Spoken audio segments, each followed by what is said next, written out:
Jai Hare Krishna, então, a arte do sadhana, livro de Vamshanupasala Bhakti Pramod por Goswami Maharaj.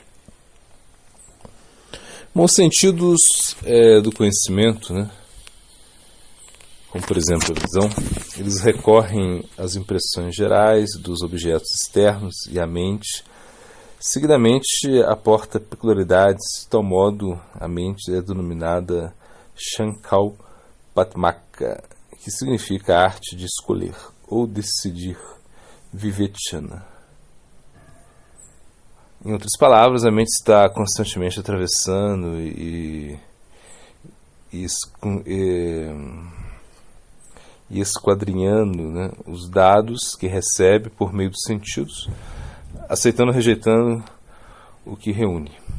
Uma das muitas transformações da modalidade da bondade, Sattva-guna, é a mente. A primeira transformação da natureza ou a manifestação da natureza ou manifestação é a Mahatattva. No seu Shankya Karika se declara que a mente emerge do Mahatattva. Bom, o terceiro canto do Srimad Bhagavatam, o Sr. Kapila Deva instrui a sua mãe Devahuti sobre a filosofia teísta Shankya. Certos ensinamentos seus sobre a mente são, em muitos sentidos, similares à descrição dada por Shankya Karika. Kapila ensina que a mente é uma das 4 funções do ser interno, Antakarana. Essas 4 funções se conhecem como Chit, consciência contaminada, Ahankara, ego, Buddhi, inteligência, e Manas, mente. Conforme o Sr. Kapila, o Mahatattva se manifesta logo dentro do corpo como ego, seguidamente a inteligência e finalmente como a mente. Com o objetivo de purificar esses elementos, as 4 deidades do Chatvyuha aceitam a posição de governá-los. Vyasadeva, em tal sentido, Adishtar Devata, ou a deidade regente da Chit, Sankarshan do Ahankara, Pradyumna de Buddha e Aniruddha de Manas. No livro material, as seguintes deidades presidem sobre os mesmos elementos sutis: Vishnu, Rudra, Brahma e Chandra. Bom, de acordo com o sistema Shankya, existem 5 grandes elementos: Mahabhuta, ar, terra, água, fogo e éter, que evoluem aos 5 objetos dos sentidos: aroma, sabor, visão, tato e som. Esses são seguidos por 5 sentidos correspondentes do conhecimento, a saber, o olfato, o gosto, a visão, o tato, né? Ouvir, e os 5 sentidos da ação, né? Ele fala visão, sentir eu acho que é o tato aqui, mas tudo bem. A fala, as mãos, os pés, os órgãos excretores e os órgãos reprodutores. Em suma, os 4 sentidos sutis do ser interno, ego, mente, inteligência e consciência, são os 24 elementos ou tátuas, dos quais se acrescenta às vezes o tempo, kala, totalizando 25. Uma classificação mais ampla soma a entidade viva individual, a diva, e a própria natureza prakriti e a superalma, ou purusha, como elementos acrescentados, totalizando 28. O elemento 25º, o tempo, indica a ação da pessoa suprema que ativa a natureza material, ainda não diferenciada pelas ações das 3 modalidades. A própria palavra kala deriva da raiz verbal kal, que significa impelir ou incitar. Se explica que o tempo é o poder de Deus, o mesmo aspecto do Senhor Supremo, que em mérito à sua potência atua como super-alma morando no coração de toda criatura, é sensível, está plenamente presente externamente, imperando sobre os 24 elementos da criação material na forma do tempo.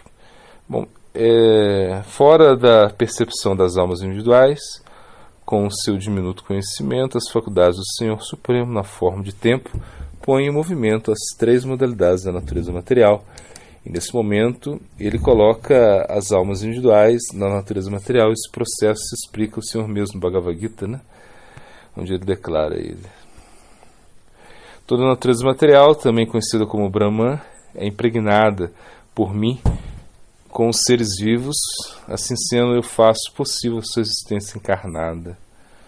Depois de ter sido fecundada pelo Senhor, a energia material apresenta o Mahatattva em uma forma dourada e refulgente. Esse Mahatattva Logos sobreleva ou aguenta, né, suporta várias transformações causadas pelos efeitos das três modalidades da natureza material, ou seja, a pureza, sattva, a paixão, rajas, e a escuridão, tamas. E como resultado dessas transformações, suas correspondentes tipos de egos dotados da capacidade de ação acontecem. A mente é um subproduto do ego na modalidade da bondade, os 10 sentidos são subprodutos do ego na modalidade da paixão, e os 5 objetos dos sentidos e os 5 elementos grosseiros são os produtos do ego na modalidade da escuridão.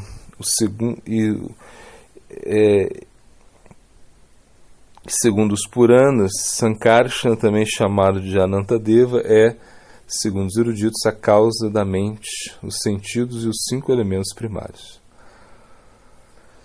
Bom, também parece que sai no chamado Bhagavatam também, né? A mente é o subproduto da ação no ego da modalidade da bondade, no Mahatattva. A função da mente é aceitar e rejeitar. A operação desta função resulta no desejo. A inteligência Buddhi é o subproduto do ego rajásico. Na forma elemental, a inteligência é reconhecimento das coisas, né?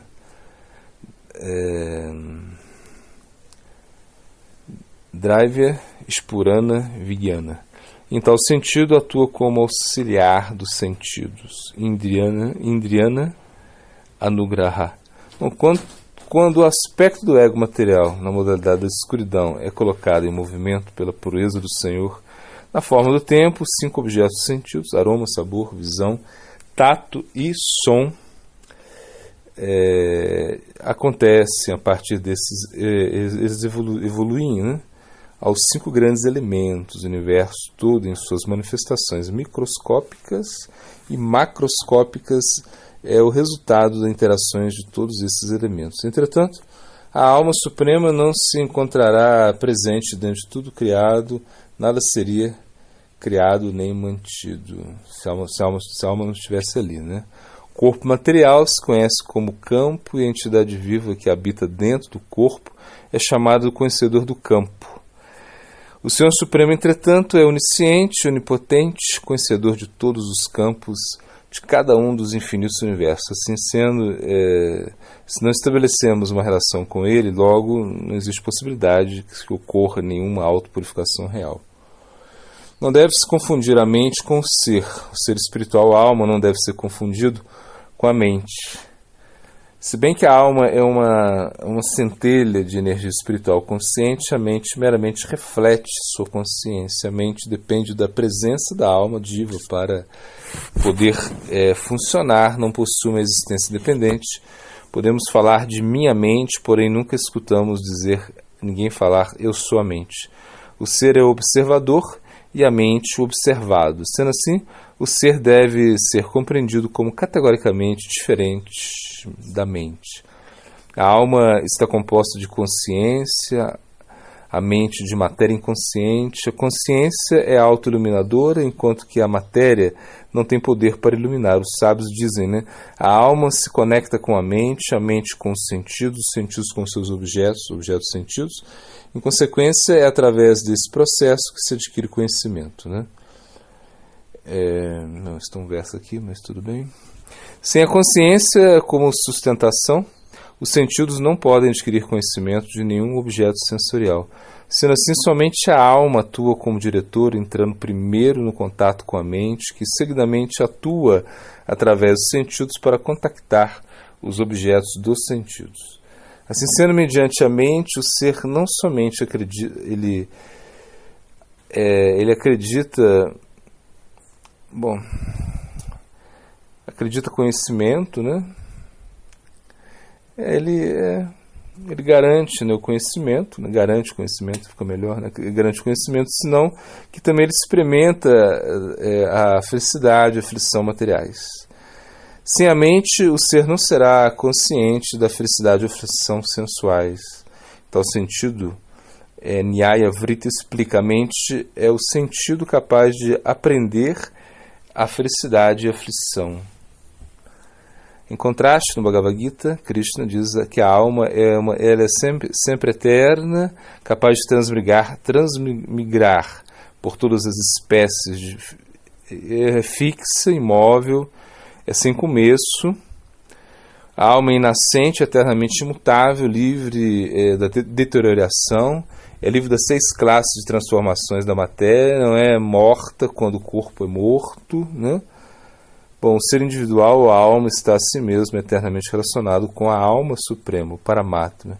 Existe grande quantidade de versos no Bhagavad Gita que distinguem a alma individual do amo supremo, o Senhor Supremo. O Senhor mesmo expressa: eu sou a origem primordial de todos os seres celestiais e grandes sábios, né? Um verso do Bhagavad Gita. Aquele que me conhece como inascente, a origem de tudo, o Senhor Supremo de todos os seres, né? Tudo verso do Bhagavad Gita. Eu sou a causa original de todas as causas e tudo surge de mim. Somente eu sou a causa da geração do mundo inteiro e assim como a causa de sua dissolução. Eu sou o Pai do universo, a Mãe que concede os frutos de todas as ações, o antepassado e objeto de todo o conhecimento. Todos versos do Bhagavad Gita, né? Ao Arjuna, não existe nada superior a mim, como joias insertadas em um colar. A criação toda depende de mim. E certamente eu sou a meta de todos, o sustentador, o controlador, a testemunha, o refúgio, o guardião, o bem-querente incondicional. Eu sou a criação, a dissolução, a sustentação. Eu sou a reserva e a semente, a pessoa suprema eterna. Arjuna responde da mesma forma, confirmando as declarações do Senhor. Ele fala ao Senhor: você é a verdade absoluta, supremo, refúgio supremo, salvador supremo. Todos os sábios preeminentes como Devarshi, Narada, Ashita, Devala, Vyasa, eles se descreveram como a pessoa suprema, eternamente auto-manifesta, auto-iluminadora, o fundamento de toda majestade, toda poderosa, a origem cujo divino jogo tudo emana, a divina brincadeira, né? Divino passatempo, tudo emana, e agora você está presente diante de mim, declarando tudo isso. Ó Pessoa Suprema, ó Pai Universal, ó Senhor, todos os seres, Senhor de todos os deuses, Senhor do Universo, somente você pode conhecer verdadeiramente a você, mesmo através da sua potência cognitiva pura. Atenta às conclusões do Upanishads, o Bhagavad Gita expressa além. Bom, todos esses foram versos do Bhagavad Gita, né? E aí ele está dizendo mais ainda, né? Bom, somente existe um ser eterno, supremo, entre todos os seres eternos, uma somente entidade supremamente consciente, entre todas as entidades conscientes. Ele é aquele que cumpre, né, os desejos dos muitos sábios que meditam constantemente nele, sentado no seu trono, os que alcançaram a perfeição sempre eterna, os demais não, né? Bom, a diferença entre o Senhor Supremo e as almas individuais se estabelece, além disso, de 2 versos seguintes nos Upanishads, aí, no Svateshvatara Upanishad e Mundaka Upanishad, né? Que ele vai falar, né? Dois amigos emplumados, né? Estão sentados na mesma árvore, um come as doces frutas, né, da árvore, enquanto que o outro somente observa. Da mesma forma, na árvore do corpo, a alma individual se senta confundida, lamentando-se, constante, desamparadamente, quando se orienta sabiamente para o amigo, né, que é sempre servido pelos seus devotos, contemplando como o seu Senhor deixa de lado o seu sofrimento e realiza o glorioso direito de nascimento, né? A relação amorosa entre a alma suprema e a alma individual é eterna. Em tal sentido, Krishna, conhecedor supremo do Veda, o objeto último do conhecimento védico, o autor original do Vedanta, ele falou amorosamente as suas ensinanças mais confidenciais e ensina a essência de toda religião ao seu querido amigo Arjuna, né? Então tem uns versos que ele vai falar, né? E a gente vai fazer o glossário.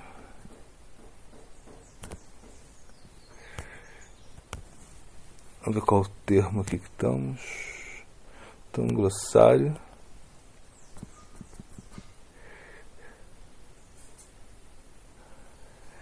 Bom. Então, Advaita Varnashma. A ideia de que os Vaishnavas eram considerados sem Varna, inferiores aos Brahmanas do Varnashma. E o Siddhanta. Bom, Siddhanta, a gente está aí no Siddhanta. Aqui. Siddhanta. Podemos reclamar do que estamos perdendo ou podemos ser gratos e celebrar o que temos. A maioria das pessoas prefere reclamar. Obviamente, estamos todos bastante insatisfeitos com o nosso estado atual. Nossa única inspiração é a esperança de sermos satisfeitos no futuro. Nossa única trégua é a lembrança de algum momento milagrosamente agradável no nosso passado. É da própria natureza da mente concentrar-se no que não tem e prestar pouca atenção ao que tem. Tomamos todas as coisas como garantias e não percebemos o valor de algo que temos até perdê-lo. Conta a história de um jovem que estava deprimido, reclamando da vida, quando encontra-se com um sado que o pergunta o motivo de sua depressão. Ele explica que ele era muito pobre e não tinha muita perspectiva na vida. Então o sado disse: vamos por outro lado do vilarejo e ali eu vou resolver o seu problema. Chegando lá, ele o apresenta a um dos seus discípulos, que era uma pessoa muito rica. O empresário oferece $6.000 pelos seus 2 olhos. Ele faz outras propostas pelos órgãos do rapaz e o mesmo rejeita tudo. Dessa forma, o sado mostra para ele a grande riqueza que ele possuía, mas não conhecia o seu próprio corpo humano. Prahlada Maharaj diz aos seus amigos: o corpo humano é temporário, mas pode te dar benefícios eternos, porque com ele podemos alcançar o amor de Deus, a Deus, né? De fato, com o corpo humano podemos alcançar muito mais do que riquezas. O corpo humano é incomum e dá um benefício permanente, mas os seres, na maioria das vezes, usam o corpo humano para buscar coisas efêmeras e temporárias, levando apenas à frustração e ao sofrimento. Mesmo aqueles que já conhecem o potencial da vida humana continuam obcecados com assuntos mesquinhos de inveja, ciúme, raiva e apegos materiais. Eles perdem seu tempo criticando outros, sadhakas, meditando sobre objetos mundanos, reclamando de uma coisa ou de outra. Eles também não apreciam a rara oportunidade que lhes foi dada sem que realmente desejam ou mereçam. Certamente são mais infelizes do que as massas ignorantes, porque tem um convidado raro em sua casa, mas permanece obcecados com alguma atividade cotidiana, como assistir televisão ou usar smartphones. Existe um princípio geral que é: se apreciamos o que temos, receberemos mais. Ao contrário também, se apenas reclamamos, perderemos até o que temos. Exemplo, Colombo. Bom, ele conseguiu colocar um ovo em pé, algo que outras pessoas achavam que seria impossível. Ele queria navegar por todo o mundo, mas as pessoas diziam: a terra é plana, há um buraco e você vai cair nele. As pessoas diziam que apenas aquele que conseguisse equilibrar um ovo na ponta do dedo poderia navegar por toda a terra. Colombo então quebrou a pontinha do ovo e conseguiu colocá-lo em pé. As pessoas então começaram a dizer: mas isso nós poderíamos ter feito também, por que não fizemos? Quem descobriu a América foi Colombo. Cícera Maharaj dá o exemplo de Alexandre o Grande, que conseguiu cortar o nó górgio, né? Górgio, né? Esse nó górgio, acho que é górgio. Um nó tão poderoso que diziam que quem conseguisse cortá-lo iria dominar a Índia. Muitas pessoas vieram a tentar cortar esse nó, mas ninguém conseguiu. Alexandre, no entanto, foi até lá, cortou o nó com a espada, e todas as pessoas pensavam: mas com a espada fica fácil, por que não pensamos nisso antes? Mas foi Alexandre que conquistou a Índia, né? Vemos o bom senso é muito escasso neste mundo. Para praticarmos Bhakti, sempre temos que ter bom senso. Se queremos muito Bhoga ou muito Tyaga, isso não vai funcionar, pois o Bhakti é muito simples, temos que ter bom senso. O objetivo da política é fazer o bem-estar das pessoas. Todo político que disputa eleições promete fazer bem-estar, seja ele qual for. É com base nessa promessa que os políticos são eleitos. O propósito da religião, chamado Dharma, ética, moralidade, dever religioso, não é diferente da política. A política é chamada Rajaniti, ou código de conduta seguido por um governante ou classe dominante. Rajaniti é sempre parte do Dharma Shastra, do Manusmriti ou Gyana Valkesmriti. O Dharma Shastra correspondente escrito por sábios da Índia que delineiam os deveres dos cidadãos, de acordo com várias classes de varnas, como educadores, governantes, etc. Nenhuma descrição Dharma Shastra é completa sem estabelecer o princípio para os governantes. O Dharma destina-se a dar prazer, né? A promover o bem-estar final da sociedade. A política é apenas uma parte dele. Portanto, os governantes da Índia, os reis, eram seguidores do Dharma. Em sua vida estudantil, eles foram treinados no Dharma. Não encontramos descrições de reis ateus na história da Índia antes de tornar um estado republicano, né? Sri Krishna Namashta, que encontramos o Nikila Shruti. Shruti significa aquilo que foi composto por Vyasadeva, Vedas, Upanishads, todos os Shrutis, Nikila Shruti, o Shruti inteiro, as escrituras Ratnamala. Ele se torna uma guirlanda de diamantes. Isso foi composto por Rupa Goswami Pada Pankajan Janta. Eles, na realidade, estão glorificando os seus pés de lótus, né? Aos pés de lótus de Krishna. O Shumpasala Bhakti Vibhuda Bodhana Goswami Maharaj contou sobre um passatempo quando Srila Prabhupada Bhaktisiddhanta estava para partir. Prabhupada estava na cama e disse para Cesar Maharaj: você poderia cantar para mim? Canta Sirupa Manjaripada. Um secretário de Prabhupada Bhaktisiddhanta, Kundya Bihari, era quem organizava tudo e ele sabia que a voz de Cesar Maharaj não era muito doce. Então ele chamou Pranavananda Brahmachari, né? Que por dormir no quarto ao lado foi imediatamente para cantar, mas Prabhupada já tinha determinado quem queria cantar era Cesar Maharaj. Ele não gostava que mudassem as coisas assim. Então, quando Pranavananda Brahmachari começou a cantar, Prabhupada Bhaktisiddhanta o parou e apontou para Cesar Maharaj, porque ele gostaria que ele cantasse Sirupa Manjaripada. Quando Cesar Maharaj terminou, Prabhupada então pediu para Pranavananda Brahmachari cantassem outras canções. Se diz que Pranavananda Brahmachari tinha muita intimidade com o Prabhupada Bhaktisiddhanta. Ele chamava ele de Pranav. No dia do aparecimento de Cesar Maharaj, com a intenção de glorificar, ele falou só a parte que Prabhupada Bhaktisiddhanta não deixou ele cantar e que pediu para Cesar Maharaj cantasse. Ele não explicou todo o que aconteceu realmente. As pessoas que conheciam apenas um lado da história usaram disso para minimizar Gurudeva, falando que Cesar Maharaj tinha mais realização que ele.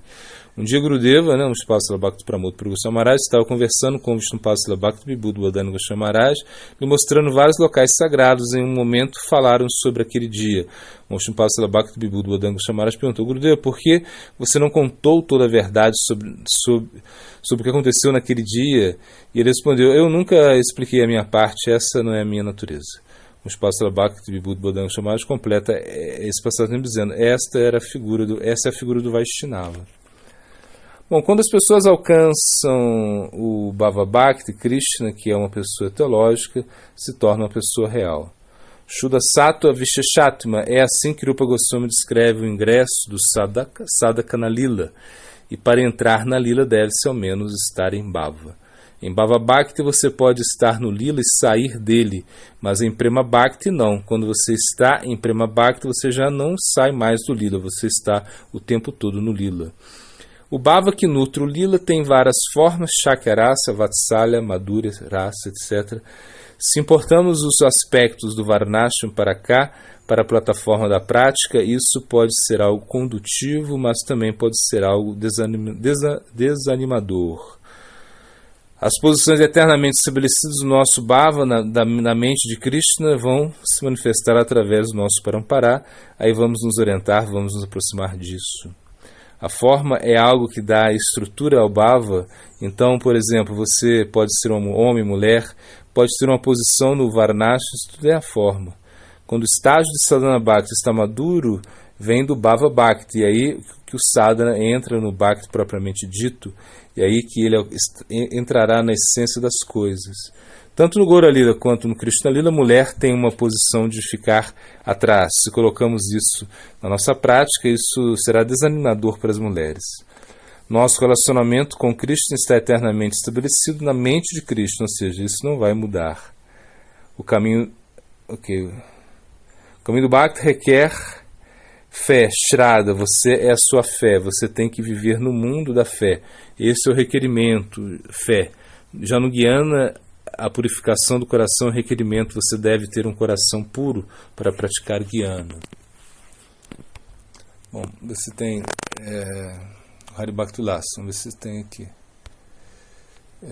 Não tem, falta. Ok, então é o filosofando.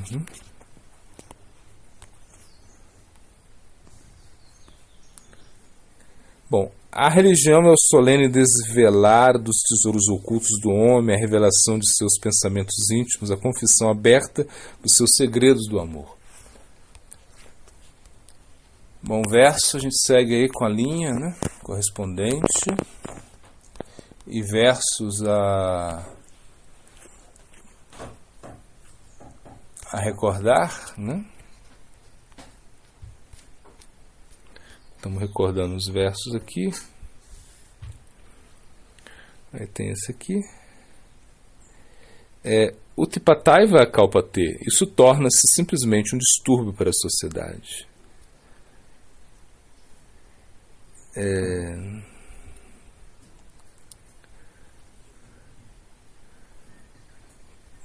Ok. Satovrite, seguir os passos dos acharas anteriores.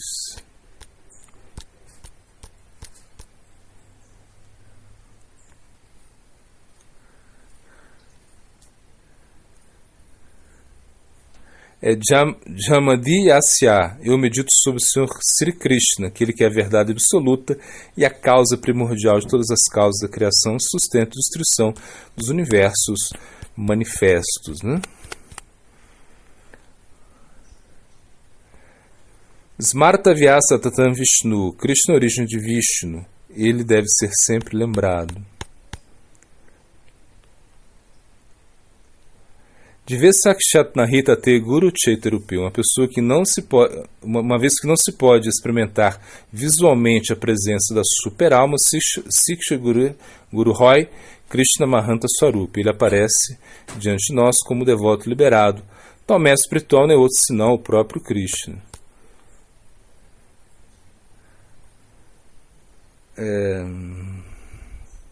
Murkatumi, você é um tolo, me disse.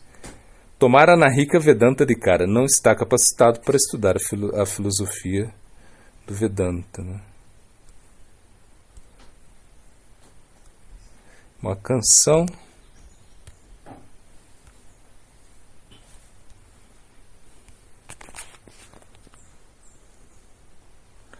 Bom, então com a força do meu aprendizado, viajei lugar para outro, ganhei dinheiro e mantive minha família com atenção total. Esqueci-me de ti, Senhor.